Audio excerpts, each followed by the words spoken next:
ಓಂ ಶಾಂತಿ. ಇಂದಿನ ಮುರಳಿಯ ದಿನಾಂಕ 13/3/2025. ಪ್ರಾಪ್ತ ಮುರಳಿ. ಓಂ ಶಾಂತಿ. ಬಾಪ್ತಾದ ಮಧುವನ. ಮಧುರ ಮಕ್ಕಳೇ, ಪದವಿಗೆ ಆಧಾರ ವಿದ್ಯೆಯಾಗಿದೆ. ಯಾರು ಹಳೆಯ ಭಕ್ತರಿರುತ್ತಾರೆ ಅವರು ಚೆನ್ನಾಗಿ ಓದುತ್ತಾರೆ ಮತ್ತು ಒಳ್ಳೆಯ ಪದವಿಯನ್ನು ಪಡೆಯುತ್ತಾರೆ. ಪ್ರಶ್ನೆ: ಯಾರು ತಂದೆಯ ನೆನಪಿನಲ್ಲಿರುತ್ತಾರೆ ಅವರ ಲಕ್ಷಣಗಳೇನಾಗಿರುತ್ತದೆ? ಉತ್ತರ: ನೆನಪಿನಲ್ಲಿ ಇರುವಂಥವರಲ್ಲಿ ಒಳ್ಳೆಯ ಗುಣಗಳಿರ್ತವೆ. ಅವರು ಪವಿತ್ರ ಆಗುತ್ತಾ ಹೋಗುತ್ತಾರೆ. ರಾಯಲ್ಟಿ ಬರುತ್ತಾ ಹೋಗುತ್ತದೆ. ಪರಸ್ಪರರಲ್ಲಿ ಮಧುರ ಕ್ಷೀರಖಂಡವಾಗಿರುತ್ತಾರೆ. ಅನ್ಯರನ್ನು ನೋಡದೆ ಸ್ವಯಂವನ್ನು ನೋಡಿಕೊಳ್ಳುತ್ತಾರೆ. ಯಾರು ಮಾಡುತ್ತಾರೆಯೋ ಅವರು ಪಡೆಯುತ್ತಾರೆಂಬುದು ಅವರ ಬುದ್ಧಿಯಲ್ಲಿರುತ್ತದೆ. ಓಂ ಶಾಂತಿ. ಭಾರತದ ಆದಿ ಸನಾತನ ದೇವಿ ದೇವತಾ ಧರ್ಮದ ಶಾಸ್ತ್ರ ಗೀತೆಯಾಗಿದೆ ಎಂಬುದನ್ನು ತಂದೆಯು ನೀವು ಮಕ್ಕಳಿಗೆ ತಿಳಿಸಿದ್ದಾರೆ. ಈ ಗೀತೆಯನ್ನು ಯಾರು ನುಡಿದರೆಂಬುದನ್ನು ಯಾರೂ ತಿಳಿದುಕೊಂಡಿಲ್ಲ. ಇದು ಜ್ಞಾನದ ಮಾತಾಗಿದೆ. ಈ ಹೋಲಿ ಮುಂತಾದ ಹಬ್ಬಗಳು ಯಾವುದೆಲ್ಲ ಇವೆಯೋ ಅವು ನಮ್ಮ ಹಬ್ಬಗಳಲ್ಲ. ಇವೆಲ್ಲವೂ ಭಕ್ತಿ ಮಾರ್ಗದ ಹಬ್ಬಗಳಿವೆ. ಹಬ್ಬ ಎಂದರೆ ಕೇವಲ ಒಂದೇ ತ್ರಿಮೂರ್ತಿ ಶಿವ ಜಯಂತಿಯಾಗಿದೆ ಅಷ್ಟೇ. ಕೇವಲ ಶಿವ ಜಯಂತಿ ಎಂದು ಸಹ ಹೇಳಬಾರದು. ತ್ರಿಮೂರ್ತಿ ಎಂಬ ಅಕ್ಷರವನ್ನು ಹಾಕಲಿಲ್ಲವೆಂದರೆ ಮನುಷ್ಯರು ತಿಳಿದುಕೊಳ್ಳುವುದಿಲ್ಲ. ಹೀಗೆ ತ್ರಿಮೂರ್ತಿಯ ಚಿತ್ರವಿದೆ. ಕೆಳಗಡೆ ದೈವಿ ಸ್ವರಾಜ್ಯ ನಿಮ್ಮ ಜನ್ಮಸಿದ್ಧ ಹಕ್ಕು ಅಧಿಕಾರವೆಂದು ಬರೆಯುತ್ತೀರಿ. ನಿಮ್ಮ ಜನ್ಮಸಿದ್ಧ ಅಧಿಕಾರವೆಂದು ಬರೆಯುತ್ತೀರಿ. ಶಿವ ಭಗವಾನ್ ತಂದೆಯೂ ಸಹ ಆಗಿದ್ದಾರಲ್ಲವೇ? ಅವರು ಅವಶ್ಯವಾಗಿ ಬಂದು ಸ್ವರ್ಗದ ಮಾಲೀಕರನ್ನಾಗಿ ಮಾಡುತ್ತಾರೆ. ರಾಜಯೋಗವನ್ನು ಕಲಿಯುವುದರಿಂದಲೇ ಸ್ವರ್ಗಕ್ಕೆ ಮಾಲೀಕರಾಗುವುದು. ಚಿತ್ರದ ಒಳಗಡೆ ಬಹಳ ಜ್ಞಾನವಿದೆ. ಚಿತ್ರಗಳನ್ನು ಈ ರೀತಿ ಮಾಡಬೇಕು. ಅದನ್ನು ನೋಡಿ ಮನುಷ್ಯರಿಗೆ ಆಶ್ಚರ್ಯವಾಗಬೇಕು.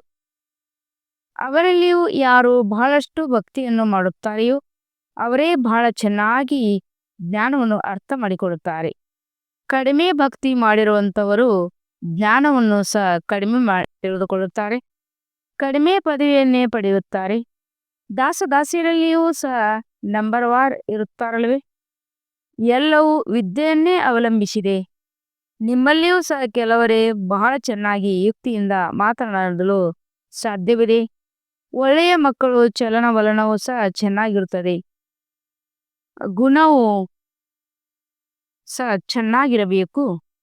ಎಷ್ಟು ತಂದೆಯ ನೆನಪಿನಲ್ಲಿರುತ್ತೀರೋ ಅಷ್ಟು ಪವಿತ್ರ ಆಗುತ್ತಾ ಹೋಗುತ್ತೀರಿ ಮತ್ತು ಘನತೆಯೂ ಸಹ ಬರುತ್ತಾ ಹೋಗುತ್ತದೆ. ಕೆಲವೊಮ್ಮೆ ಶೂದ್ರನ ನಡತೆಯು ಬಹಳ ಚೆನ್ನಾಗಿರುತ್ತದೆ. ಆದರೆ ಬ್ರಾಹ್ಮಣರ ಮಕ್ಕಳ ಚಲನೆಯು ಹೇಗಿರುತ್ತದೆ ಎಂದರೆ ಕೇಳಲೇಬೇಡಿ. ಆದ್ದರಿಂದ ಇವರಿಗೆ ಈಶ್ವರನು ಓದಿಸುತ್ತಾರೆಯೇ ಎಂದು ಕೇಳುತ್ತಾರೆ.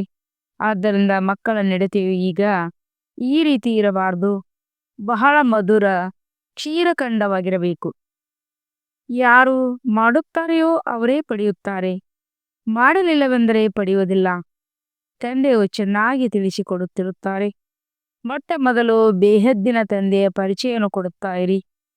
ತ್ರಿಮೂರ್ತಿಯ ಚಿತ್ರವು ಬಹಳ ಚೆನ್ನಾಗಿದೆ. ಸ್ವರ್ಗ ಮತ್ತು ನರಕವು ಎರಡೂ ಕಡೆ ಇದೆ. ಗೋಲದಲ್ಲಿಯೂ ಸಹ ಇದು ಸ್ಪಷ್ಟವಾಗಿದೆ. ಯಾವುದೇ ಧರ್ಮದವರಿಗೆ ಈ ಗೋಲದ ಬಗ್ಗೆ ಅಥವಾ ವೃಕ್ಷದ ಬಗ್ಗೆ ನೀವು ತಿಳಿಸಿಕೊಡಲು ಸಾಧ್ಯವಿದೆ? ಈ ಲೆಕ್ಕದಿಂದ ನೀವು ಹೊಸ ಪ್ರಪಂಚದಲ್ಲಿ ಬರಲು ಸಾಧ್ಯವಿಲ್ಲ. ಯಾವುದು ಎಲ್ಲದಕ್ಕಿಂತ ಶ್ರೇಷ್ಠ ಧರ್ಮವಿತ್ತೋ, ಎಲ್ಲದಕ್ಕಿಂತ ಸಾಹುಕಾರಾಗಿದ್ದೀರೋ ಅವರೇ ಎಲ್ಲರಿಗಿಂತ ಬಡವರಾಗಿದ್ದಾರೆ. ಯಾರು ಮೊಟ್ಟ ಮೊದಲು ಇದ್ದರೂ ಅವರ ಸಂಖ್ಯೆಯೂ ಸಹ ಹೆಚ್ಚಾಗಿರಬೇಕು. ಆದರೆ ಹಿಂದೂ ಜನರು ಬೇರೆ ಬೇರೆ ಧರ್ಮಗಳಲ್ಲಿ ಬಹಳ ಮತಾಂತರಗೊಂಡಿದ್ದಾರೆ.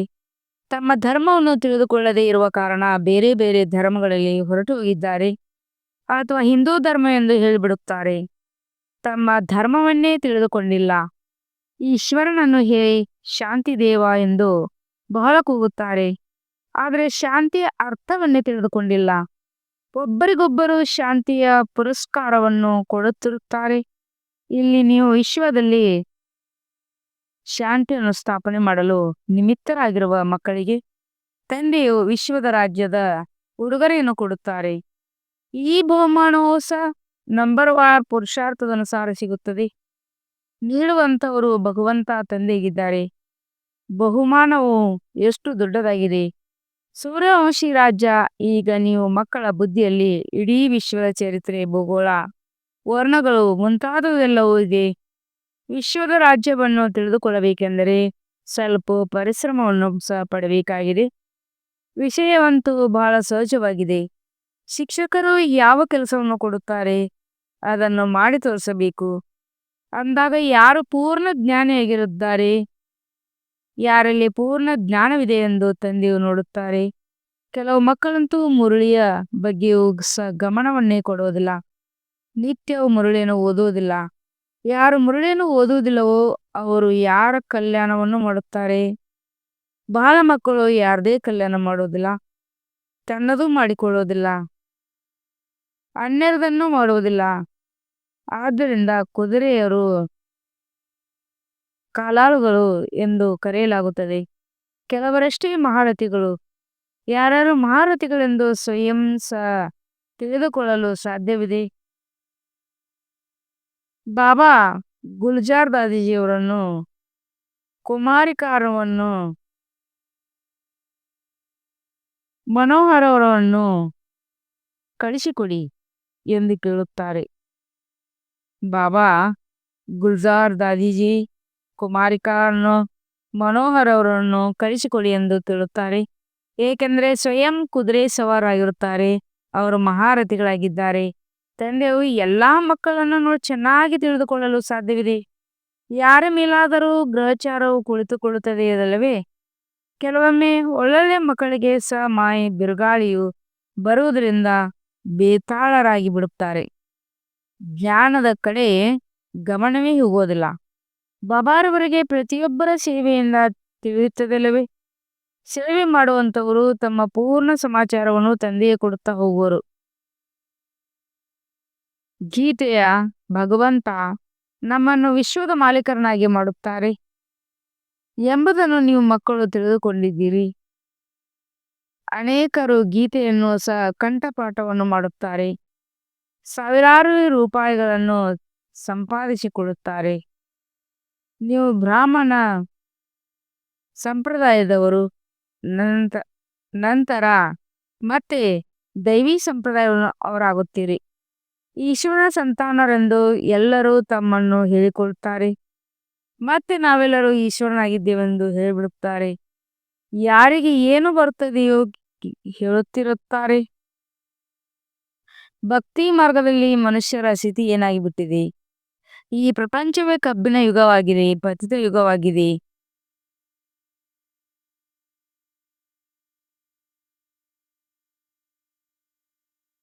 ಈ ಚಿತ್ರದಿಂದ ಬಹಳ ಚೆನ್ನಾಗಿ ತಿಳಿಸಿಕೊಡಲು ಸಾಧ್ಯವಿದೆ. ಜೊತೆಯಲ್ಲಿ ದೈವಿ ಗುಣಗಳು ಸಹ ಇರಬೇಕು. ಒಳಗೂ ಹೊರಗೂ ಸತ್ಯವಾಗಿರಬೇಕು. ಆತ್ಮವೇ ಅಸತ್ಯವಾಗಿದೆ. ಅದನ್ನು ಮತ್ತೆ ಸತ್ಯ ತಂದೆಯೋ ಸತ್ಯವನ್ನಾಗಿ ಮಾಡುತ್ತಾರೆ. ತಂದೆ ಬಂದು ಸ್ವರ್ಗದ ಮಾಲೀಕರನ್ನಾಗಿ ಮಾಡುತ್ತಾರೆ. ದೈವಿ ಸ್ವರ್ಗವನ್ನು ಧಾರಣೆ ಮಾಡುತ್ತಾರೆ. ನಾವು ಲಕ್ಷ್ಮೀನಾರಾಯಣರಂತ ಗುಣವಂತರಾಗುತ್ತಿದ್ದೇವೆಂದು ನೀವು ಮಕ್ಕಳು ತಿಳಿದುಕೊಂಡಿದ್ದೀರಿ. ತಮ್ಮನ್ನು ಪರಿಶೀಲಿಸಿಕೊಳ್ಳುತ್ತಾ ಇರಿ. ನಮ್ಮಲ್ಲಿ ಯಾವುದೇ ಅಸಲಿ ಗುಣವಿಲ್ಲವೇ? ನಡೆಯುತ್ತಾ ಮಾಯೆಯ ಪೆಟ್ಟು ಈ ರೀತಿ ಬೀಳುತ್ತದೆ. ಇದರಿಂದ ಅನೇಕರು ಬಿದ್ದು ಹೋಗುತ್ತಾರೆ. ನಿಮ್ಮ ಪಾಲಿಗೆ ಜ್ಞಾನ ಮತ್ತು ವಿಜ್ಞಾನವೇ ಹೋಲಿ ದುರಿಯ ಆಗಿದೆ. ಅವರೂ ಸಹ ಹೋಲಿ ಮತ್ತು ದುರಿಯ ಹಬ್ಬವನ್ನು ಆಚರಿಸುತ್ತಾರೆ. ಆದರೆ ಅದರ ಅರ್ಥವೇನೆಂಬುದನ್ನು ಯಾರೂ ತಿಳಿದುಕೊಳ್ಳುವುದಿಲ್ಲ. ವಾಸ್ತವದಲ್ಲಿ ಇದು ಜ್ಞಾನ ಮತ್ತು ವಿಜ್ಞಾನವಾಗಿದೆ. ಇದರಿಂದ ತಮ್ಮನ್ನು ಬಹಳ ಶ್ರೇಷ್ಠರನ್ನಾಗಿ ಮಾಡಿಕೊಳ್ಳುತ್ತೀರಿ. ಅವರಾದರೂ ಏನೇನೋ ಮಾಡುತ್ತಾರೆ, ಧೂಳನ್ನು ಎರಚುತ್ತಾರೆ. ಏಕೆಂದರೆ ಇದು ರವರವ ನರಕವಾಗಿದೆ. ಹೊಸ ಪ್ರಪಂಚದ ಸ್ಥಾಪನೆ ಮತ್ತು ಹಳೆಯ ಪ್ರಪಂಚದ ವಿನಾಶದ ಕರ್ತವ್ಯ ನಡೆಯುತ್ತಾ ಇದೆ. ನೀವು ಈಶ್ವರೀಯ ಸಂತಾನರಿಗೂ ಸಹ ಮಾಯವು ಈ ರೀತಿ ಪೆಟ್ಟು ಕೊಡುತ್ತದೆ. ಆದ್ದರಿಂದ ಒಂದೇ ಸಾರಿ ಜೋರಾಗಿ ಕೆಸರಿನಲ್ಲಿ ಬಿದ್ದು ಬಿಡುತ್ತಾರೆ. ಮತ್ತೆ ಅದರಿಂದ ಎತ್ತುವುದು ಬಹಳ ಕಷ್ಟವಾಗುತ್ತದೆ. ಇದರಲ್ಲಿ ಆಶೀರ್ವಾದ ಮುಂತಾದವರ ಯಾವುದೇ ಮಾತಿಲ್ಲ. ಮತ್ತೆ ಈ ಮಾರ್ಗದಲ್ಲಿ ನಡೆಯುವುದು ಬಹಳ ಕಷ್ಟವಾಗುತ್ತದೆ. ಆದ್ದರಿಂದ ಬಹಳ ಎಚ್ಚರಿಕೆಯಿಂದಿರಬೇಕು. ಮಾಯೆಯ ಯುದ್ಧದಿಂದ ಪಾರಾಗಲು ಎಂದು ದೇಹಾಭಿಮಾನದಲ್ಲಿ ಮುಳುಗಬೇಡಿ. ಸದಾ ಎಲ್ಲರೂ ಸಹೋದರ ಸಹೋದರಿಯಾಗಿದ್ದೇವೆ ಎಂಬ ಎಚ್ಚರಿಕೆ ಇರಲಿ. ತಂದೆಯು ಏನೇನೋ ಕಲಿಸಿದ್ದಾರೆಯೋ ಅದನ್ನು ಸಹೋದರರು ಕಲಿಯುತ್ತಾರೆ. ತಂದೆಗೆ ಬಲಿಯಾರಿಯಾಗಬೇಕು, ಸಹೋದರಿಗಲ್ಲ. ಬ್ರಹ್ಮಾರವರಿಗೂ ಸಹ ಬಲಿಯಾರಿಯಲ್ಲ. ಇದನ್ನು ಸಹ ಪುರುಷಾರ್ಥದಿಂದ ಕಲಿಸಬೇಕಾಗುತ್ತದೆ. ಪುರುಷಾರ್ಥವನ್ನು ಚೆನ್ನಾಗಿ ಮಾಡುವುದು ಅಂದರೆ ತನ್ನ ಕಲ್ಯಾಣವನ್ನು ಮಾಡಿಕೊಳ್ಳೋದು. ನಮಗೂ ಸಹ ಕಲಿಸುತ್ತಾರೆ. ಅಂದ ಮೇಲೆ ನಾವು ನಮ್ಮ ಕಲ್ಯಾಣವನ್ನು ಮಾಡಿಕೊಳ್ಳಬೇಕಾಗಿದೆ.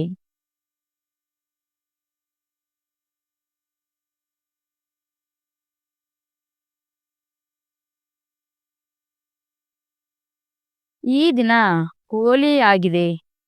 ಹೋಲಿಯ ಜ್ಞಾನವನ್ನು ಸಹ ತಿಳಿಸಿಕೊಡಲಾಗುತ್ತದೆ. ಜ್ಞಾನ ಮತ್ತು ವಿಜ್ಞಾನದ ಓದಿಗೆ ಜ್ಞಾನವೆಂದು ಹೇಳಲಾಗುತ್ತದೆ. ವಿಜ್ಞಾನವೆಂದರೇನು? ಇದು ಯಾರಿಗೂ ಸಹ ಗೊತ್ತಿಲ್ಲ. ವಿಜ್ಞಾನವೆಂದರೆ ಜ್ಞಾನಕ್ಕಿಂತ ಮೇಲೆ ಇರುವುದು. ಜ್ಞಾನವು ನಿಮಗೆ ಇಲ್ಲಿ ಸಿಗುತ್ತದೆ. ಇದರಿಂದ ನೀವು ಪ್ರಾರಬ್ಧವನ್ನು ಪಡೆಯುತ್ತೀರಿ. ಬಾಕಿ ಅದು ಶಾಂತಿ ಧಾಮವಾಗಿದೆ. ಇಲ್ಲಿ ಪಾತ್ರವನ್ನು ಅಭಿನಯಿಸುತ್ತಾ ಸುಸ್ತಾದಾಗ ನಂತರ ಶಾಂತಿಧಾಮದಲ್ಲಿ ಹೋಗಲು ಬಯಸುತ್ತಾರೆ. ಈಗ ನಿಮ್ಮ ಬುದ್ಧಿಯಲ್ಲಿ ಇಡೀ ಚಕ್ರದ ಜ್ಞಾನವಿದೆ. ನೀವೀಗ ಸ್ವರ್ಗದಲ್ಲಿ ಹೋಗುತ್ತೇವೆ ನಂತರ 84 ಜನ್ಮಗಳನ್ನು ತೆಗೆದುಕೊಳ್ಳುತ್ತಾ ನರಕದ ಬರುತ್ತೇವೆ. ಮತ್ತೆ ಅದೇ ಸ್ಥಿತಿ ಆಗುತ್ತದೆ. ಇದು ನಡೆಯುತ್ತಲೇ ಇರುತ್ತದೆ. ಇದರಿಂದ ಯಾರೂ ತಪ್ಪಿಸಿಕೊಳ್ಳಲು ಸಾಧ್ಯವಿಲ್ಲ. ಕೆಲವರು ಈ ಡ್ರಾಮಾವನ್ನು ಮಾಡಿದ್ದಾದರೂ ಏಕೆ ಎಂದು ಕೇಳುತ್ತಾರೆ. ಅರೆ, ಇದಂತೂ ಹೊಸ ಪ್ರಪಂಚ ಮತ್ತು ಹಳೆಯ ಪ್ರಪಂಚದ ಆಟವಾಗಿದೆ. ಅನಾದಿಯಾಗಿ ಮಾಡಲ್ಪಟ್ಟದ್ದಾಗಿದೆ. ವೃಕ್ಷದ ಬಗ್ಗೆ ತಿಳಿದುಕೊಡುವುದು ಬಹಳ ಚೆನ್ನಾಗಿದೆ. ಎಲ್ಲದಕ್ಕಿಂತ ಮುಖ್ಯವಾದ ಮಾತು, ತಂದೆಯನ್ನೇ ನೆನಪು ಮಾಡಿದ್ದೇ ಆದರೆ ಪವನರಾಗಿ ಬಿಡುತ್ತೀರಿ. ಮುಂದೆ ಹೋದಂತೆ ತಮಗೆ ಅರ್ಥವಾಗುತ್ತಾ ಹೋಗುತ್ತದೆ. ಯಾರ್ಯಾರು ಈ ಕುಲದವರಾಗಿದ್ದಾರೆಯೋ, ಯಾರು ಅನ್ಯ ಧರ್ಮದವರಲ್ಲಿ ಮತಾಂತರಗೊಂಡಿದ್ದಾರೆ ಅವರೂ ಸಹ ಬರುತ್ತಾರೆ. ಯಾವಾಗ ಎಲ್ಲರೂ ಬರುತ್ತಾರೆ, ಮನುಷ್ಯರು ಆಗ ಆಶ್ಚರ್ಯಪಡುತ್ತಾರೆ. ಎಲ್ಲರಿಗೂ ದೇಹಮಾನವನ್ನು ಬಿಟ್ಟು ದೇಹಿ ಅಭಿಮಾನಿಯಾಗಿರಿ ಎಂದು ಹೇಳಬೇಕು. ನಿಮಗೆ ಓದುವುದೇ ದೊಡ್ಡ ಶಬ್ದವಾಗಿದೆ. ಇದರಿಂದ ನಿಮಗೆ ಎಷ್ಟೊಂದು ಸಂಪಾದನೆ ಆಗುತ್ತಿದೆ. ಅವರುಗಳು ಈ ಹಬ್ಬಗಳನ್ನು ಆಚರಿಸುವುದರಲ್ಲಿ ಎಷ್ಟೊಂದು ಹಣ ಮುಂತಾದವನ್ನು ಹಾಳು ಮಾಡುತ್ತಾರೆ. ಎಷ್ಟೊಂದು ಜಗಳವಾಗುತ್ತದೆ. ಪಂಚಾಯಿತಿ ರಾಜ್ಯದಲ್ಲಿ ಎಷ್ಟೊಂದು ಜಗಳವಿದೆ. ಯಾರಿಗಾದರೂ ಲಂಚವನ್ನು ಕೊಟ್ಟು ಸಾಯಿಸಲು ಪ್ರಯತ್ನ ಪಡಿಸುತ್ತಾರೆ. ಇಂಥದ್ದು ಅನೇಕ ಉದಾಹರಣೆಗಳಿವೆ. ಸತ್ಯಯುಗದಲ್ಲಿ ಯಾವುದೇ ಉಪದ್ರವಗಳಾಗುವುದಿಲ್ಲ ಎಂಬುದನ್ನು ಮಕ್ಕಳು ತಿಳಿದುಕೊಂಡಿದ್ದೀರಿ.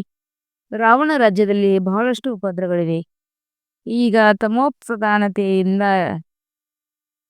ಈಗ ತಮೋಪ್ರಧಾನತೆ ಇದೆ ಅಲ್ಲವೇ? ಒಬ್ಬರಿಗೊಬ್ಬರು ಮತವು ಹೊಂದಾಣಿಕೆಯಾಗಿರಲಿ.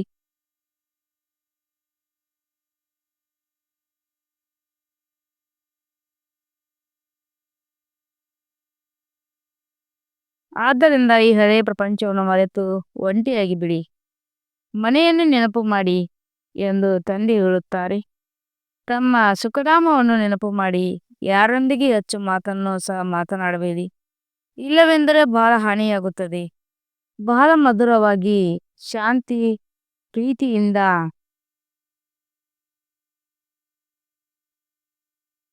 ಮಾತನಾಡುವುದು ಒಳ್ಳೆಯದು.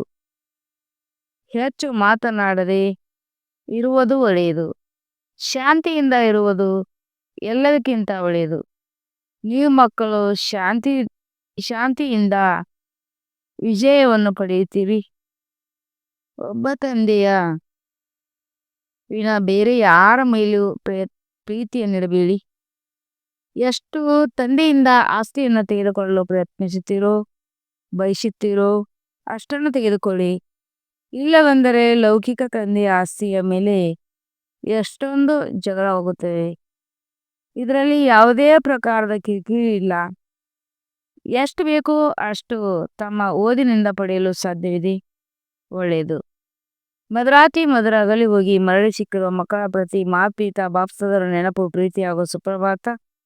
ಆತ್ಮಿಕ ಮಕ್ಕಳಿಗೆ ಆತ್ಮಿಕ ತಂದೆಯ ನಮಸ್ತೆ. हम रूहानी बच्चों की रूहानी बाप दादा को याद प्यार और गुड मॉर्निंग और नमस्ते नमस्ते नमस्ते. शुक्रिया बाबा शुक्रिया. वह बाबा वह. ಧಾರಣೆಗಾಗಿ ಮುಖ್ಯ ಸಾರ 1 ಸತ್ಯ ತಂದೆಯಿಂದ ಸತ್ಯವಂತರನ್ನಾಗಿ ಮಾಡಲು ಬಂದಿದ್ದಾರೆ. ಆದ್ದರಿಂದ ಸತ್ಯವಂತರನ್ನಾಗಿ ನಡೆಯಬೇಕು. ನನ್ನಲ್ಲಿ ಯಾವುದೇ ಹಸಿರು ಗುಣವಿಲ್ಲವೇ ಎಂದು ತನ್ನನ್ನು ನೋಡಿಕೊಳ್ಳಬೇಕು. ನಾನು ಹೆಚ್ಚು ಮಾತನಾಡಲಿಲ್ಲವೇ? ಬಹಳ ಮಧುರವಾಗಿ ಶಾಂತಿ ಮತ್ತು ಪ್ರೀತಿಯಿಂದ ಮಾತನಾಡುತ್ತೇನೆ.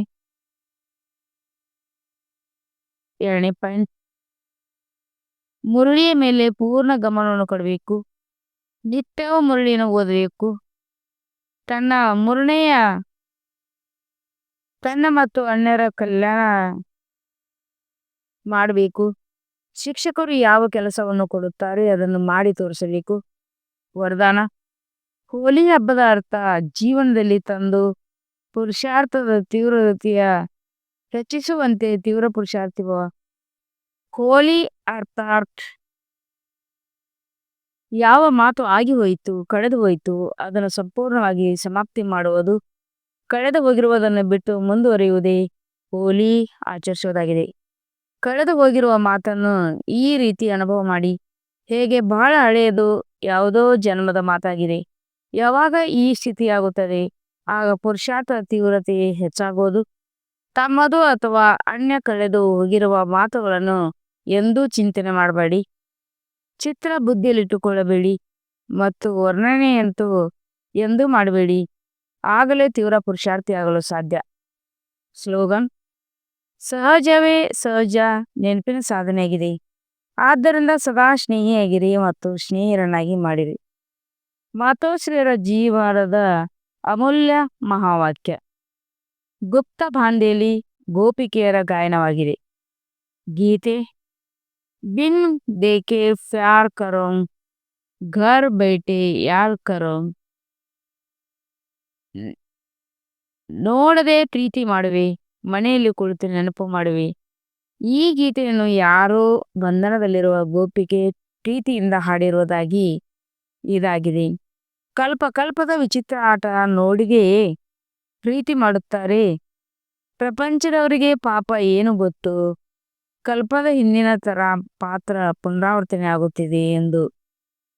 ಆದರೆ ಈ ಗೋಪಿಕೆಯರು ಮನೆ ಮಠ ಆದರೆ ಮನಸ್ಸಿನಲ್ಲಿ ಕರ್ಮ ಬಂಧನವನ್ನು ಮುಕ್ತ ಚಿತ್ತ ಮಾಡುತ್ತಿದ್ದಾರೆ ಎಂದು. ಆದ್ದರಿಂದ ಇವರು ಎಷ್ಟು ಖುಷಿಯಿಂದ ಜುಮ್ ಜುಮ್ ಎಂದು ಖುಷಿಯಿಂದ ಹಾಡುತ್ತಿದ್ದಾರೆ. ಆದ್ದರಿಂದ ವಾಸ್ತವದಲ್ಲಿ ಮನೆ ಬಿಡುವಂತ ಮಾತಿಲ್ಲ. ಮನೆಯಲ್ಲಿ ಕುಳಿತು ನೋಡದೆ ಆ ಸುಖದಲ್ಲಿರುತ್ತಾ ಸೇವೆ ಮಾಡಬೇಕು. ಯಾವ ಸೇವೆ ಮಾಡಬೇಕು? ಪವಿತ್ರನಾಗಿ ಮಾಡುವಂತ ನಿಮಗೆ ಈಗ 3ನೇ ನೇತ್ರ ಸಿಕ್ಕಿದೆ. ಆದಿಯಿಂದ ಹಿಡಿದು ಅಂತ್ಯದವರೆಗೆ ಬೀಜ ಮತ್ತು ವೃಕ್ಷದ ರಹಸ್ಯ ನಿಮ್ಮ ದೃಷ್ಟಿಯಲ್ಲಿದೆ. ಆದ್ದರಿಂದ ಬಲಿಯಾರಿ ಈ ಜೀವನದಾಗಿದೆ. ಈ ಜ್ಞಾನದ ಮೂಲಕ 21 ಜನ್ಮಕ್ಕಾಗಿ ಸೌಭಾಗ್ಯವನ್ನು ಮಾಡಿಕೊಳ್ಳುವಿರಿ. ಇದರಲ್ಲಿ ಒಂದು ವೇಳೆ ಏನಾದರೂ ಲೋಕ ಮರ್ಯಾದೆ ವಿಕಾರಿ ಕುಲ ಮರ್ಯಾದೆ ಇದಲ್ಲಿ ಅವರು ಸೇವೆ ಮಾಡಲು ಸಾಧ್ಯವಿಲ್ಲ. ಇದಾಗಿದೆ ನಮ್ಮ ಬಲಹೀನತೆ. ಬಹಳ ಜನರಿಗೆ ವಿಚಾರ ಬರುತ್ತೆ, ಈ ಬ್ರಹ್ಮಕುಮಾರಿಯರು ಮನೆ ತೊರೆಯುತ್ತಾರೆ ಎಂದು.